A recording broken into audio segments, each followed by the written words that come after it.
আরে বাপু, বিয়েবাড়ির ভ্লগগুলো তো দেওয়াই হচ্ছে না এটা সেটার ভ্লগ দিতে দিতে। তো চলো বিয়েবাড়িতে ফিরে যাওয়া যাক। তো সেই দিন ছিল দাদার বিয়ে। এই বিয়েবাড়ির আইবুড়ো ভাতের ভ্লগটা তো তোমরা নিশ্চয়ই দেখেছো। তারপরেও একটা ভ্লগ দিয়েছিলাম অন্য বিয়েবাড়ির। সে যাই হোক, তো সেই দিনকে সকালবেলা তাড়াতাড়ি পৌঁছে গিয়েছিলাম, মানে আমার দ্বারা যতটা তাড়াতাড়ি সম্ভব আর কি। তো বরের বাড়িতে গায়ে হলুদের সমস্ত কাজকর্ম মিটে যাওয়ার পর আমরা সবাই মিলে তত্ত্ব নিয়ে গিয়েছিলাম কনের বাড়িতে। আর বরের বাড়ি কনের বাড়ির ডিস্টেন্স তো প্রায় একদম সামনাসামনি, বলতে পারো একই পাড়ায়। তো বরের বাড়িতে যত সবাই ছিল সবাই ঝেঁটিয়ে চলে গিয়েছিলাম আমরা, কয়েকজন বড়রা বাদে। তো সেখানে তত্ত্ব দিয়ে তারপর ওখানে খেয়েই এলাম একেবারে টিফিনটা, কারণ ওখানে তো না খাইয়ে ছাড়ছিলই না। তো কনের বাড়ি গায়ে হলুদ পৌঁছে দিয়ে আসার পর ছাদে এসে দেখি সে আর এক কাণ্ড, মানে বরের বন্ধুরা জাস্ট কি করছে এখানে। তো ওরা ভীষণ মজা করেছে, আমরা সবাই মিলে দাঁড়িয়ে দাঁড়িয়ে দেখছিলাম, কয়েকজন দিদিরা আর আমরা সবাই মিলিয়ে।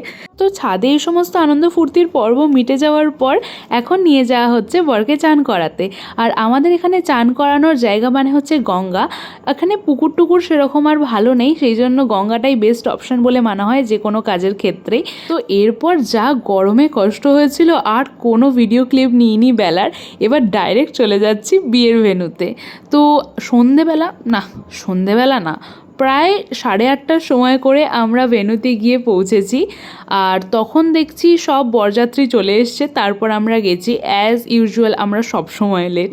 তো একটুখানি চা পকোড়া খাওয়ার পর দেখলাম কনেকে নিয়ে যাচ্ছে। তো এখানে সাত পাখে বাঁধা যেটাকে বলে সেটা হচ্ছে। আর এখন জানো তো কনের সাথে সাথে মানে ক্যামেরাম্যানও ঘোরে, ঠিক আছে? যেরকম মুভমেন্ট হয় ক্যামেরাম্যানেরও সেরকম মুভমেন্ট হয়। এটা দেখতে কিন্তু ভারী মজা লাগে। তো এখানে কোণে মজা করে পাতা সরাচ্ছিলই না, তারপর অনেকক্ষণ পর পাতা সরিয়েছে। তো এই মোমেন্টে খুব হাসাহাসি হয়েছে আমাদের। তো এতটা অবধি বিয়ে দেখে তারপর মনে হলো একটু খিদে পাচ্ছে, চলো খেয়ে আসা যাক। তো মেনু কার্ডটা তোমাদের দেখিয়ে দিলাম, তোমরা পজ করে দেখে নিও। যদিও আমি নিয়েছিলাম কচুরি, চানা মশলা, আলুর দম আর এই ফিশ ফিঙ্গার দুটো। তারপর একেবারে চলে গিয়েছি চাটনি, পাঁপড় আর মিষ্টিতে, আর নিয়েছিলাম একটা সন্দেশ। তো খাওয়া দাওয়ার পর্ব এতটুকুই সেরেছি, কারণ রোজ নানা রকম খেয়ে দিয়ে আর ভালো লাগছিল না। আর খেয়ে দিয়ে এসে দেখছি বিয়ে কমপ্লিট। তো আর ভাবলাম যে এবার ঘুম পাচ্ছে, চলো বাড়ি যাওয়া যাক। তো এতটাই ছিল বিয়ের ব্লগটা।